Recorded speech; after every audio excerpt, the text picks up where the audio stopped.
అదే RTV app వార్తల్ని క్షణాల్లో చదివే అవకాశం ఉంటుంది. ఒక న్యూస్ పేపర్, ఒక టెలివిజన్ ఛానల్ మీ చేతుల్లో ఎప్పుడూ ఉంటాయి. నిన్న నల్లజర్లో ఎన్నికల ప్రచారంలో ఉన్నటువంటి హోంమంత్రి తానేటి వంత పైన దాడి జరిగింది. ఈ దాడి ఘటన రాష్ట్ర వ్యాప్తంగా కూడా చర్చనీయాంశమైంది. దీనికి సంబంధించి ఇప్పటికే తానేటి వంత దాడిని ఖండించారు. మన విధంగా ఈరోజు ద్వారకలో ఉన్నటువంటి అంబేద్కర్ విగ్రహం వద్ద ఆమె నిరసన వ్యక్తం చేస్తున్న పరిస్థితుల్లో ప్రస్తుతం మనతో పాటు హోంమంత్రి తానేటి వంత ఉన్నారు. ఆవిడతో మాట్లాడే ప్రయత్నం చేద్దాం. వ్యాప్తంగా దాడి వ్యక్తం చూసుకుంటే రాష్ట్ర వ్యాప్తం కూడా ఇది చర్చనీయాంశం అయింది. ప్రస్తుతం దీని మీద మొత్తం మాట్లాడితే హోంమంత్రి ఉన్నారు తానేటి వంత, ఆమెతో మాట్లాడే ప్రయత్నం చేద్దాం. మేడం చెప్పండి, మేమే దాడి జరిగింది, దానికి సంబంధించిన వీడియోలన్నీ కూడా వైరల్ అవుతున్నాయి, ఎట్లా జరిగింది, ఏం చెప్తారు? నిన్నటి రోజున నల్లజర్ల హెడ్ క్వార్టర్ నల్లజర్ల గ్రామంలో మేము ప్రచార కార్యక్రమం చేసుకోవడం జరిగిందండి.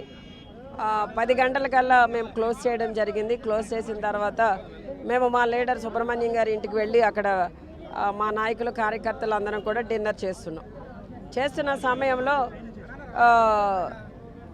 ఒక 5-6 పిల్లలు బైకులు వేసుకుని ఆ పక్కనే ఉన్న ముల్లపూడి బాపిరాజు గారి వీధిలోకి వెళ్ళారట. అయితే వెళ్ళిన మాట, వాళ్ళు వెళ్ళిన వాళ్ళని మీరు మా వీధిలోకి ఎందుకు వస్తారు మీరు అని చెప్పి వాళ్ళని వీళ్ళు కొట్టిన తర్వాత వీళ్ళని ఎందుకు కొట్టారని చెప్పి మా నాయకులు వెళ్ళి అడిగినందుకు వాళ్ళతో గొడవ పడడం, వాళ్ళని కొట్టడం జరిగింది. ఈ జరిగిన సంఘటన మా వాళ్ళు నాకు చెప్పిన తర్వాత సరే మీరేమి ఇబ్బంది పడకండి, ఇబ్బంది పడిన వాళ్ళు ఏమన్నా హాస్పిటల్కి తీసుకువెళ్ళండి అని చెప్పడం జరిగింది. ఈ లోపల సుబ్రహ్మణ్యం గారి ఇంటి దగ్గర మేము వెయిట్ చేస్తున్నాము. అటువైపు వెళుతూ వీళ్ళంతా కూడా రాళ్ళు విసరడం జరిగింది.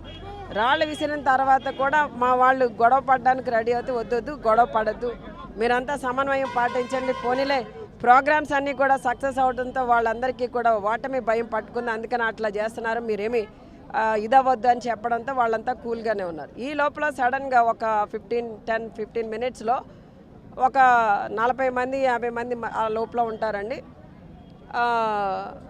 వాళ్ళని ఈ ముల్లపూడి బాపిరాజు గారు, వెంకటరాజు గారు ఇద్దరూ కలిసి చాలా ఆవేశంగా, మీరు వీడియోలో చూసే ఉంటారు, చాలా ఆవేశంగా ఏదో మాతో ఏదో గొడవ పడినట్టు, మేమేదో వాళ్ళని అన్నట్టు ఆ ఇంటి మీదకి వచ్చి ఆ ఇంట్లో అక్కడున్న ఫర్నిచరు, అక్కడున్న కార్లు, అక్కడున్న డీజే, అక్కడున్న బైకులు అన్నీ కూడా పగలగొట్టేసి అక్కడ నేను ఒక ఆఫీస్ రూమ్ ఉందండి సుబ్రహ్మణ్యం గారికి, ఎప్పుడు అక్కడ కూర్చుని నాయకులతో మాట్లాడుతుండే, అక్కడ నేను ఉన్నాను అనుకుని ఆ తలుపులన్నీ పగలగొట్టి ఏదో సినీ పక్కీలో కొట్టినట్టు రాడ్లతో చెక్కలతో కొట్టి కర్రలతో కొట్టి పగలగొట్టి విధ్వంసం సృష్టించారండి నిన్నంతా.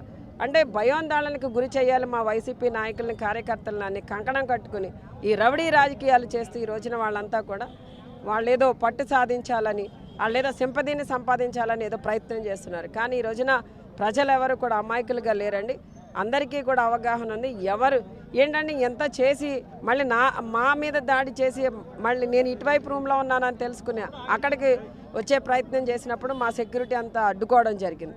అక్కడ నుండి వాళ్ళు వెనుతిరిగి మా నాయకుడు యువరాజు అని ఉన్నారు, ఆయన ఇంటి మీదకి పోయారు, అక్కడ వెళ్ళి దాడి చేశారు. అంటే ఏంటండి వీళ్ళ ఉద్దేశం ఏంటి? వీళ్ళ ఉద్దేశపూర్వకంగానే ఈ రోజున ఈ విధంగా చేయడం జరుగుతుంది. మళ్ళీ ఏమీ తెలియనట్టు వెంటనే లైవ్లు పెట్టి వైసీపీ వాళ్ళే గోండా రాజకీయాలు చేసేస్తున్నారు, వాళ్ళని ఏదో ప్రచారం చేసుకుంటుంటేనంటే కవ్వింపు చర్యలు చేస్తున్నామంట. మేము వెళ్తున్నప్పుడు చాలామంది టీడీపీ వాళ్ళు మా ర్యాలీలోనే ఉంటున్నారండి, బైకులు వేసుకుని మాతోనే ఉండి మమ్మల్ని ఇబ్బంది పెడుతున్నారు, ఎదురొస్తున్నారు, గిరగిరా తిరుగుతున్నారు, పక్క నుండి అరుస్తున్నారు. అయినా మేము ఓపికగా లేమా? వాళ్ళు ఏం చేశారు? ఆ కుర్రగాళ్ళని పట్టుకుని కొట్టేస్తారా? ఇదేనా వాళ్ళకున్న సంస్కృతి సాంప్రదాయం? అంటే కనీసం వాళ్ళకున్న సీనియారిటీ కూడా ఏమి గుర్తు రాలేదా? మేము ఎంత లీడర్లం, అంత పెద్ద లీడర్లం అని చెప్పుకుంటారు కదా, ఆ పిల్లగాళ్ళని కొట్టవలసిన పని ఏంటి? అసలు తప్పులన్నీ వాళ్ళు చేసి మళ్ళీ ఏదో మేము తప్పు చేశామని ఏదో పోలీసులు అంతా మాకేదో కొమ్ము కాసేస్తున్నారని మాట్లాడుతున్నారు. ఏం పద్ధతి అండి ఇది? అంటే మీరు అభ్యర్థిగా కంటే మీరు రాష్ట్ర హోంమంత్రిగా ఉన్నారు, సాక్షాత్తు అందులో మహిళ, సాక్షాత్ హోంమంత్రి మీద ఎట్లాంటి దాడి చేయడం ఎట్లా చూస్తారు? అంటే ఈ రోజున హోంమంత్రి అని, ఒక మహిళ అని, ఒక దళిత మహిళ అని ఏమి ఎథిక్స్ లేవండి. ఎంతసేపు కూడా వీళ్ళ రాజకీయం, వీళ్ళ నీచ నికృష్టమైన రాజకీయం చేయడం కోసం వీళ్ళు ఎంతకైనా దిగజారిపోతారు. ఈ రోజున వాళ్ళకి కావాల్సింది అధికార దాహంతో ఉన్నారు. జగనన్న మీద దాడి చేసిన వాళ్ళు నా మీద దాడి చేయడం అనేది పెద్ద ఎక్కువేం కాదండి. నా మీద ఇంకా ఈజీగా చేయగలరు, నా మీద కుట్రలు ఇంకా ఈజీగా చేయగలరు. అది పెద్ద సమస్య ఏమీ కాదు. వాళ్ళకి కుట్రలు చేయడం, దాడులు చేయడం, వెన్నతో పెట్టిన విద్య, ఇవన్నీ చేసి మళ్ళీ మేమే చేసుకున్నామని చెప్పడం అనేది ఇంకా గొప్ప విషయం. వాళ్ళు అంటే ఏదైనా మాట్లాడగలరు, ఏదైనా చేయగలరు. వాళ్ళకి అదంతా కూడా బాగా అలవాటు. నిన్న జరిగిన గొడవలో కార్యకర్తలు నేరుగా అభ్యర్థి టీడీపీ అభ్యర్థి మద్దిపాటి వెంకటరాజు వచ్చి నేరుగా కార్యకర్తలు రెచ్చగొట్టిన పరిస్థితి ఎట్లా చూస్తారు? అంటే ఈ రోజున ఒక లీడర్, ఏ పార్టీకైనా ఒక లీడర్ అనేవాడు ఒక బాధ్యతను మోస్తున్నప్పుడు, ఒక ప్రముఖమైన స్థానంలో ఉన్నప్పుడు చాలా ఓపికగా ఉండాలి, చాలా సహనంతో ఉండాలి, ప్రతి ఒక్కరిని సమన్వయం చేసుకుంటూ వెళ్ళాలి. ఈ రోజున ఆ లక్షణాలు ఏమీ కూడా వెంకటరాజు గారి అనే ఆయనకి లేవు. అంత ఆవేశపడుతూ వచ్చేసి మా మీద దాడి చేసే పరిస్థితికి దిగజారిపోయాడంటే మరి ఆయన రేపొద్దున పొరపాటున ఏదైనా ఆయన గెలిస్తే ఈ నియోజకవర్గాన్ని, ఈ నియోజకవర్గ ప్రజలను ఏం చేస్తాడో అనేది చాలా భయం ఇక్కడ ఉన్న ప్రజలకి అందరికీ ఉందండి. మీ మీద దాడి జరిగిందని చెప్పి అటు మీ అమ్మాయిలు కానీ కార్యకర్తలు కానీ ఆగ్రహావేశాలతో ఉన్నారు, వాళ్ళని ఎట్లా సమన్వయం చేయాలి? రాత్రి వాళ్ళందరినీ కూడా సముదాయించడానికి, అంటే ఈ దాడి ఎప్పుడు జరిగింది అనుకుంటున్నారు? 11-11:30 మధ్యలో జరిగింది. జరిగినప్పుడు నిన్నటి రోజున నేను మా హస్బెండ్ ఇక్కడే ఉన్నాము, అంటే ఆ ప్రచార కార్యక్రమంలోనే ఉన్నాము. మేమంతా కూడా ఇద్దరము, మళ్ళీ మా నాయకులు అందరూ, సుబ్రహ్మణ్యం గారు, రమేష్ గారు, గగన్ శ్రీను గారు, ఇలాంటి వాళ్ళందరూ కూడా కార్యకర్తలు చాలా ఆవేశంగా వాళ్ళందరూ మన ఇంటి మీదకి వచ్చారు. నాయకుడు యువరాజు ఇంటి మీదకి వెళ్ళారు కనుక మేము కూడా వాళ్ళ మీద గొడవ పడతామని చాలా ఆవేశంతో ఉంటే వాళ్ళందరినీ కూడా కూల్ చేసి కూర్చోబెట్టి వాళ్ళందరికీ కౌన్సిలింగ్ ఇచ్చి తెల్లవారుజామున 5 గంటలకు వెళ్ళానండి నేను ఇంటికి. అంటే ఈ రోజున కార్యకర్తలు అనేవాళ్ళు ఇబ్బంది పడినా, వాళ్ళు ఇబ్బంది పడబోతున్నారని తెలిసిన బాధ్యత ఎవరిది?